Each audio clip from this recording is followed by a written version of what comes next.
They believed they could kill me with fire. They believed they could erase me, silence me, enslave me. But they did one thing wrong. They had no clue who I actually was. It all began when there was a knock at my door. A nice afternoon, birds singing, children playing in the street.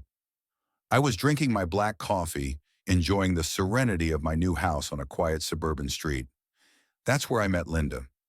Linda, president of the Homeowners Association, stood flanked by two board members with sugary smiles pasted on their faces, clipboards held tightly in their hands, dressed as if auditioning for a part in a Desperate Housewives remake. "Good afternoon. We're here to greet you to the neighborhood and talk about your HOA membership," Linda barked, her voice dripping with condescending charm. I nodded nicely. "I thank you for the visit, but I'm not interested in joining an HOA." Brief silence, the kind that hangs heavy in the air when folks expect you to simply acquiesce. "I'm afraid you don't have much of a choice," she said, her smile constricting. "This is a cooperative community. Everyone does their share. I pay my taxes. I keep my property up. That's my contribution," I said levelly. "And unless you have a signed contract saying otherwise, I won't be joining." Linda's face changed. That veneer of politeness cracked a little bit. "Refusal has consequences," she whispered. I gazed her dead in the eye. "Is that a threat?" "A fact," she replied before spinning on her heel and disappearing, her henchman following behind. She had no idea I defied far worse than a suburban ego tripper. "I'm a federal judge.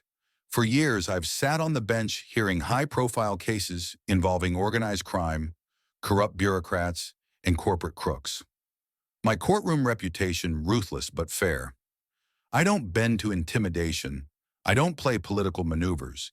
Yet I also do not broadcast my stance to my neighbors, to Linda and her HOA. I was simply another homeowner. That was their initial error. In the following days, the intimidation started. There were the small citations to begin. An anonymous complaint regarding my unkempt lawn, which was freshly mowed. Unauthorized exterior paint color notices when my house remained in its original beige coat. Then the passive-aggressive notes stuck on my front door. "You're decreasing our property values," scribbled in neat, vengeful handwriting. I ignored them. I figured maybe they'd get bored. Maybe they'd catch on that I wasn't going to give in. But people like Linda don't understand no for an answer. One morning I woke up and my car was vandalized. Deep, malevolent key marks traveled along both sides. Security cameras disabled. Someone had sliced the wires. Of course, the HOA didn't have anything to do with it. With a smirk on her face, Linda thought maybe it was probably teenagers. That was when I began documenting everything. Every note, every citation, every dubious incident. I invoked standby security measures they had no idea even existed. I started setting a legal trap, but nothing could have readied me for what they did next. It was about 3 a.m. when I awoke with the pungent smell of smoke. Alarms sounded, fire danced around the windows. My home, my refuge was burning. I just made it out alive, coughing, pounding heart, in shock as my residence was consumed by the inferno. Neighbors stood by, helpless looking on. Some gossiped, others took pictures. But I knew that this was not an accident. The fire department verified my suspicion. Multiple points of ignition. Accelerants showed classic indicators of arson. But the HOA did not anticipate what followed. You see, I don't merely have friends. I have federal resources. Within hours, a federal investigation was underway. Forensic teams examined every charred corner. They recovered security footage from neighboring streets. That's when the pieces fell into place. Footage showed two masked individuals enter my property that night. One of them made a fatal error.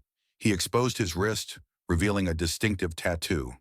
That tattoo belonged to none other than Linda's son. Confronted with evidence, Linda's son caved. Under interrogation, he confessed everything. Text messages, emails, even voice recordings emerged. Linda had masterminded the whole attack, all because I wouldn't bow to their demands. The charges piled up fast. Arson, conspiracy, attempted murder, racketeering. The HOA wasn't a neighborhood committee. It had been running like a small-scale criminal business, extorting homeowners, stealing funds, and silencing dissent by intimidation. But this time, They chose the wrong victim. The media erupted. Headlines screamed, HOA burns down federal judge's home in retaliation. The quiet suburb turned into a circus. Reporters camped outside the courthouse. Cameras flashed, microphones thrust forward. When Linda finally stood trial, she was no longer the confident, controlling figure who had once tried to bully me. She was nervous, disheveled, trying to play the victim. Your Honor, I deeply regret what happened. It was never meant to go this far. A simple misunderstanding escalated beyond my control, she pleaded. But the evidence was overwhelming. The jury didn't need much time. Guilty on all counts. Linda received a hefty prison sentence along with heavy fines that essentially dissolved the HOA. Her accomplices received the same treatment. The whole corrupt edifice they had constructed came crashing down. I did not need to revel in their downfall. The law had made its voice heard. But most important to me was the message sent. Bullies, small or big as they may perceive themselves to be, are never too high for the law. It was not a matter of personal vendetta. It was about resisting abuse of power, however menial or monumental. In the months that ensued, the neighborhood changed. Individuals who had lived in fear of HOA retribution began to speak openly. The community bonded, not through compliance, through force, but real cooperation. We had neighborhood cleanups, volunteer events, real community building, free from the specter of an overbearing HOA board. As for me, I reconstructed my home. Stronger, safer, better. One evening, sitting on my new porch drinking my coffee, a young couple from down the street came up to me. They gratefully thanked me for standing up, for not giving in. They told me they'd also been harassed, but were too afraid to fight back. That casual conversation meant more than the court win. Because justice isn't merely about prison sentences, it's about restoring balance. It's about showing people they don't have to live in fear. To this day, I have a framed copy of that headline in my study, HOA burns down judge's house, a reminder of how arrogance and ignorance can drive individuals to destruction, a reminder of why I am doing what I do. So to anyone out there that is being bullied, remember this. Never second-guess the power of patience and preparation.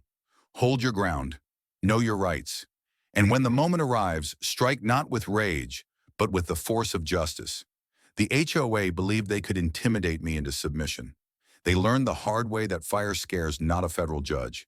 If you read this story strong and wish to listen to more real-life stories of justice done, do not forget to subscribe to the channel. More stories are coming your way and you won't miss them.